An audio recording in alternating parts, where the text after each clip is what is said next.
तुम्हाला जर वाटत असेल ना की तुम्हाला लई लोक ओळखीतात, तर एखाद्या नाही का अनोळखी माणसाच्या म्हणजे मित्राच्या वगैरे एखाद्या रिलेटिव्हच्या लग्नात जाऊन बघा, तर आपल्याला असाच अनुभव आला होता. तर बघू सगळं काही विषय ना, त्याच्यामुळे ब्लॉग पूर्ण बघा. तर आपण दाजीच्या तिकडे आलो होतो. दाजी म्हणले चल बाबा ऋषा आपल्याला लग्नाला जायचं आहे. मग काय टोपी वांच्या टाकला आणि गॉगल वगैरे लावलं. म्हणलं नाही का मेकअप खराब नाही झाला पाहिजे, जेवढं लग्नाला जायला मेकअप केलाय का तो मेकअप खराब नाही झाला पाहिजे, त्यासाठी मुस्क बिस्क लावलं. ते बी दाजीच उचललं होतं. दाजी म्हणले आधी पेट्रोलचं काम करून टाकू. म्हणलं दाजीकडे खर्च यायला का, म्हणलं डायरेक्ट टाकी फुल करून टाकली. जाऊ द्यावं म्हणलं, टाकी फुल का करीना, कारण लांब जायचं होतं आपल्याला. इथं नजारा बघितला मुळा का मोठा नदी होती, तिथल्या निसर्गाचा आभास घेऊन आपण नाही का इथं कात्रजच्या पुला म्हणजे बोगद्यातून शिरलो डायरेक्ट. कारण आपल्याला बोगद्याच्या पलीकडे डायरेक्ट सिंहगडाच्या पायथ्याशी आपल्याला नाही का लग्नाला जायचं होतं. त्याच्यामुळेच आपण या बोगद बी आपल्याला क्रॉस करायला पाहिजे नव्हतं ना. त्याच्यामुळे तिथून आपण गाडी दमादमानी काढली. ती मागं म्हणतात तुम्ही लय पळावली, तर पळावली नाही, ते फास्ट फॉरवर्ड केला होता व्हिडिओ. दाजी लय दमादमानी चालत येत ना, त्याच्यामुळे विषय.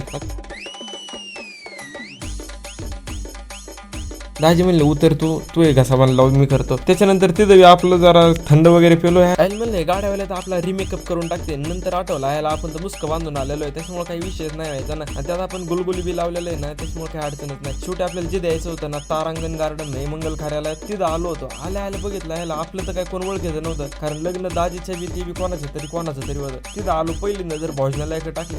म्हणलं आता नियोजन तर बंद इथलं, आपण गेल्या तर नियोजन नव्हतं. त्यात संध्याकाळचं लग्न होतं. म्हणलं भेटत आहे का नाही, त्यात लय मोठा विषय होता. जाऊ दे म्हणलं, आपण लग्नाला आलोय, आपण कुठे जेवायला आलोय. पण ते म्हणतात ना, ते लग्नाला जायचं जीवन नाही यायचं, म्हणजे नाही का लग्नाला जायचं नवरी नाही आणायची, असा गंमत असतो. त्याच्यानंतर लग्न वगैरे इथं माणसं बघितलं का तुम्ही, म्हणजे आपल्यापर्यंत अक्षता वगैरे आल्या होत्या. आणि मग विषय असा होता की सगळीकडे नाही का खुर्च्या टाकली होती, तरी माणसं खाली बसले होते. नंतर ऊन उतरल्यावर जरा बसले बरोबर का, त्याच्यात तर काही विषय नव्हता. त्याच्यानंतर नाही का लग्न वगैरे लागलं होतं. आणि म्हणजे इथं लग्न लागून सगळा पद्धतशीर कार्यक्रम वगैरे उरकला होता. सगळे घरी निघले होते. शेवटी आपण जेवण पण नाही केलं, कारण म्हणलं काय ना, आपण लग्नाला आलो होतो, जेवायचा काही विषय नसतो ना. पण ती जरा एक खंत वाटते ना की लग्नाला गेलो जेवण नाही आलो, त्यात तर सगळीच माझी मोठी मजा असते ना. त्याच्यानंतर आपण डायरेक्ट 120च्या स्पीडने निघलो होतो, कारण आपल्याला नाही का घरी बी लवकर जायचं होतं. परत म्हणलं संध्याकाळी गेलं ना की ट्रॅफिक एक तर लय लागत बा, पुण्यात ट्रॅफिक एक तर लय याड लावित. आणि शेवटी याड लावलंच आपल्याला ट्रॅफिकने. त्यात म्हणलं जाता यायला भूक लागलेली. म्हणलं सकाळ धरून तर काय खाल्लं नव्हतं. तिथं 7-12 हॉटेल म्हणून एक हॉटेल होतं, तिथं थांबलो. तिथं गेलो, सगळं जुन्या पद्धतीनं, म्हणजे एकदम मस्त हॉटेल होतं बरं का. त्यात तर काही विषय नव्हता. बैलगाडी वगैरे, म्हणजे तुम्हाला नाही का प्युअर गावाकडची फील येणार त्या हॉटेलमध्ये जेवायला गेलं. तर दाजी बघत होते काय घ्यायचं. म्हणलं स्टार्टर घ्या म्हणलं दाजी, कारण फुल पोट भरून जर खाऊन जर गेलो तर घरी गेलो बहीण परत जेवायला नाही देणार. म्हणजे आजचं आपण पोट भरून खाऊ, पण 2-3 दिवस तुमचं वांदे होते, त्याच्यात तर काही विषय नाही व्हायचा. त्याच्यानंतर आपण ट्रॅफिक मधून गाडी काढीत किती जरी गाडी काढली तरी सिग्नलला थांबावंच लागत होतं. जाऊ द्या बघ, ते करता